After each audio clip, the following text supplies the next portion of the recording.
Yeah, it's Sunday. It's another cabbie update. See how we're doing. Right, it's only a quickie. We're running out of stuff to do on the shell, to be fair. We've cut the lip back on the wing.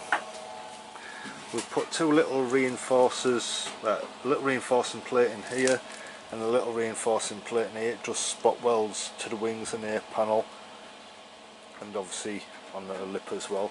Same here, but obviously spot welds onto the front panel as well as the lip. Just stops that flex in the wings. Obviously what we've done for the actual cabbie itself, if I can find the offcut.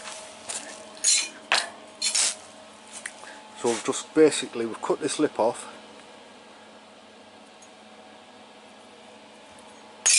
and then formed a new lip, exactly where it was done by Rover. Bit of a pain down the quarter because obviously you've got to blend in the lip. So cut part way down, then taper it out, and then blend the lip in as we come round. Then round to the front, another piece of panel chopped out, and that's this section here that's being cut out.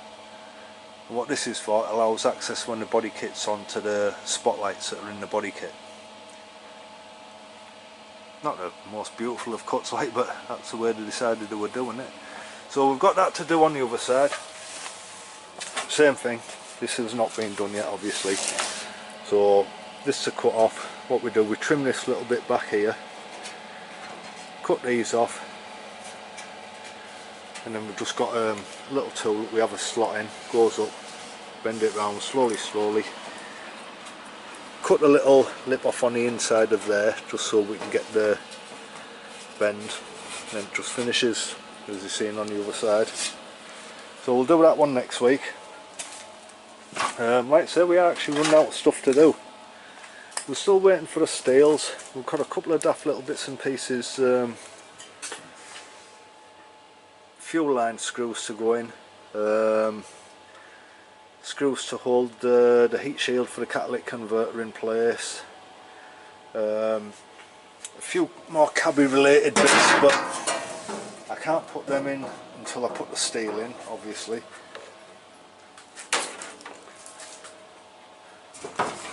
So that's just wind the mechanism off the back.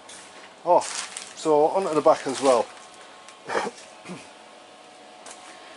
So we've now got,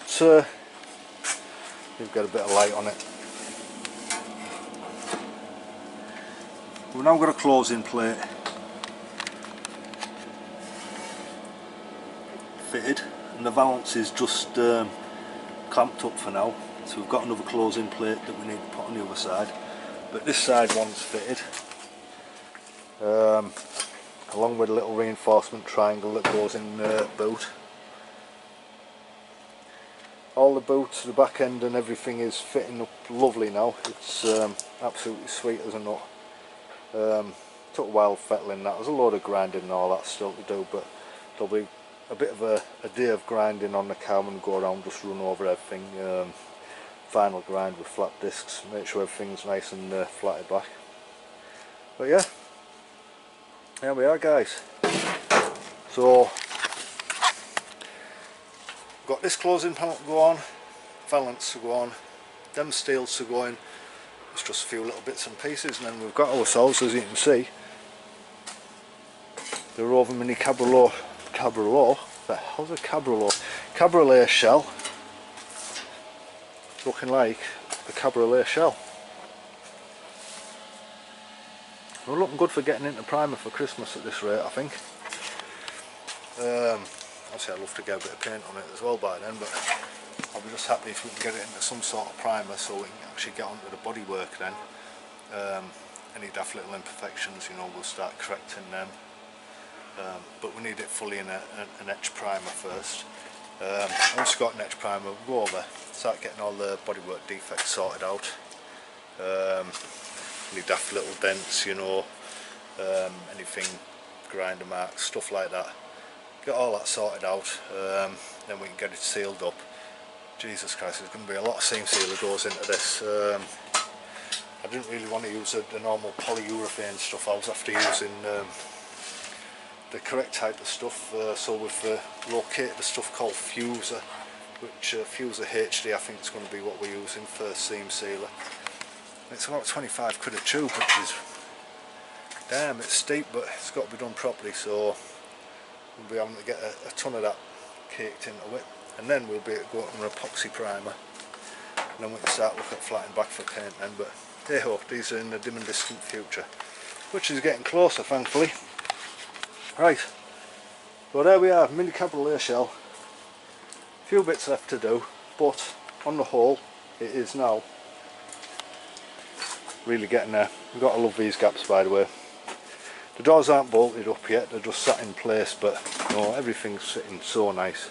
No, there's a little bit of a larger gap at the front, but tight gap at the back, as there's bound to be, because it's not actually bolted in place.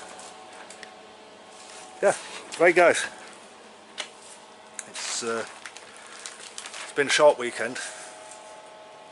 It's going to be a long week again, as usual, so leave it at that. Catch you next week. Hopefully we've got a valance on closing panel, some word on the steels, and yeah, we'll see how it goes. Right guys, I'll have a good one. Take it easy, have a good week at doing what you're doing, and see you next weekend. Later.